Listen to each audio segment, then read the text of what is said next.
స్వాతంత్ర దినోత్సవ శుభాకాంక్షలు. 79వ భారత స్వాతంత్ర దినోత్సవ వేడుకలకు పాల్గొనేందుకు వివిధ ప్రాంతాల నుంచి వచ్చిన స్వాతంత్ర సమరయోధులకు, ప్రజాప్రతినిధులకు, ప్రముఖులకు, అధికారులకు, అనధికారులకు, పాత్రికేయులకు, ప్రజలందరికీ నా హృదయపూర్వక శుభాకాంక్షలు. బాలబాలికలు, విద్యార్థులకు నా ఆశీస్సులు. మన జాతిపిత మహాత్మా గాంధీ, పండిట్ జవహర్లాల్ నెహ్రూ, మౌలానా అబ్దుల్ కలాం ఆజాద్, డాక్టర్ బాబాసాహెబ్ అంబేద్కర్, బాబు జగజీవన్ రామ్, జ్యోతిరావు ఫులే ఆధ్వర్యంలో పనిచేస్తున్న జిల్లా సంయుక్త కలెక్టర్ ఆదర్శ్ రంజన్ గారు మరియు జిల్లా యాంత్రాంగానికి మనస్ఫూర్తిగా అభినందనలు తెలియజేసుకుంటున్నాను. ప్రజాప్రతినిధులు, అధికారులు సమన్వయంతో పనిచేసిన అన్నమయ్య జిల్లా అగ్రభాగాన్ని నిలిపేందుకు కృషి చేయాలని విజ్ఞప్తి చేసుకుంటున్నాను.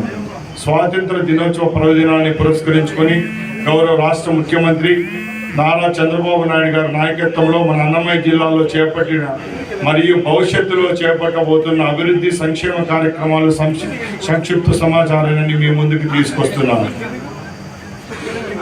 శ్రీశక్తి మహిళలకు ఉచిత బస్సు. కూటమి ప్రభుత్వం సూపర్ 6 హామీలో అత్యంత కీలకమైన మహిళలకు ఉచిత బస్సు సుఖీభవ పిఎం కిసాన్ పథకం ద్వారా ఏడాదికి 20,000 అర్హులైన రైతులకు అందించేందుకు ప్రభుత్వం అత్యంత ప్రతిష్టాత్మకమైన పథకాన్ని అమలు చేస్తుంది.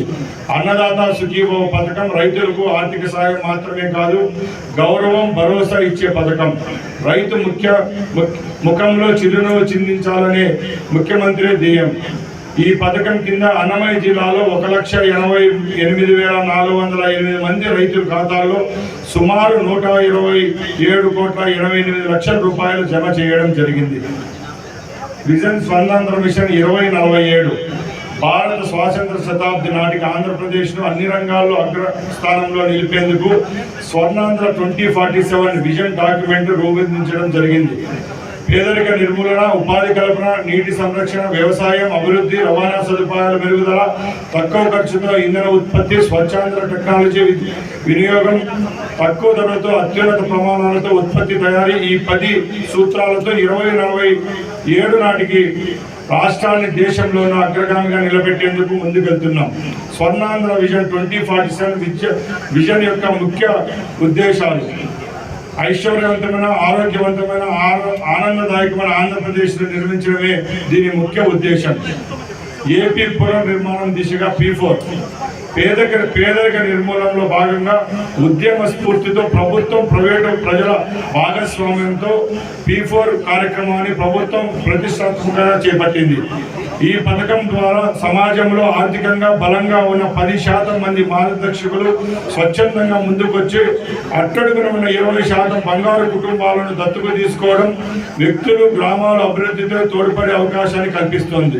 P4 పథక లక్ష్యం 2047 నాటికి పేదరికాన్ని నిర్మూలించడమే. జిల్లాలోని అప్పటి వరకు 62,000 సదుద్దేశాలతో రాష్ట్ర ప్రభుత్వం చేపట్టిన స్వర్ణాంధ్ర స్వచ్ఛాంధ్ర కార్యక్రమాన్ని జిల్లాలో ప్రతి నెల 3వ శనివారం ప్రతిష్టాత్మకంగా అమలు చేస్తున్నాం. అన్నా క్యాంటీన్లు నిరుపేద కూలి నాటికి చేసుకునే వారు ఆకలితో ఉండకూడదనే లక్ష్యంతో ప్రభుత్వం అన్నా క్యాంటీన్లను పునఃప్రారంభించడం జరిగింది.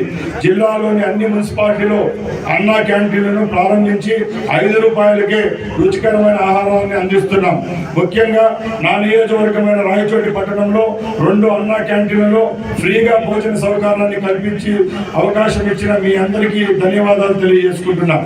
PM సూర్యగర్ ముఫ్త్ బిజిలీ యోజన పథకం ద్వారా గృహ వినియోగదారులకు తమ ఇళ్ల పైకప్పులపై సోలార్ రూఫ్ టాప్లను ఏర్పాటు చేసుకుని విద్యుత్ ఉచితంగా వినియోగించడమే కాకుండా గ్రిడ్కు పంపించవచ్చు.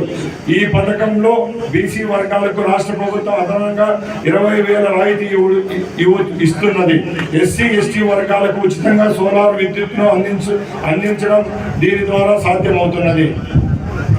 జాతీయ రహదారులు అన్నమయ్య జిల్లాలో 6,210 కోట్ల రూపాయలతో 276 కిలోమీటర్ల మీద చేపట్టిన 8 జాతీయ రహదారుల నిర్మాణ పనులు వేగవంతంగా జరుగుతున్నాయి. R&D రోడ్డు మరియు భవనాల శాఖ ద్వారా ప్రజలకు సురక్షితమైన రహదారులు, మెరుగైన రవాణా సౌకర్యం కల్పించేందుకు ప్రభుత్వం ప్రత్యేక శ్రద్ధ తీసుకుంటోంది. జిల్లాలో 16 కోట్ల ఎన్నో అవకాశాలు ఉన్నాయి. తద్వారా ఈ రంగంలో ఎన్నో ఉపాధి అవకాశాలు ఏర్పడబోతున్నాయి.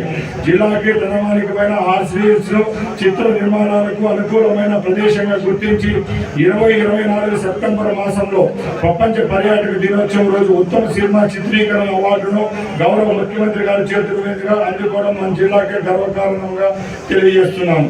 ఆర్సిఎస్ లో ఈ నెలలో రెవెన్యూ గెస్ట్ హౌస్ నిర్మాణం పూర్తి ప్రారంభించుకోవడం కూడా జరిగింది.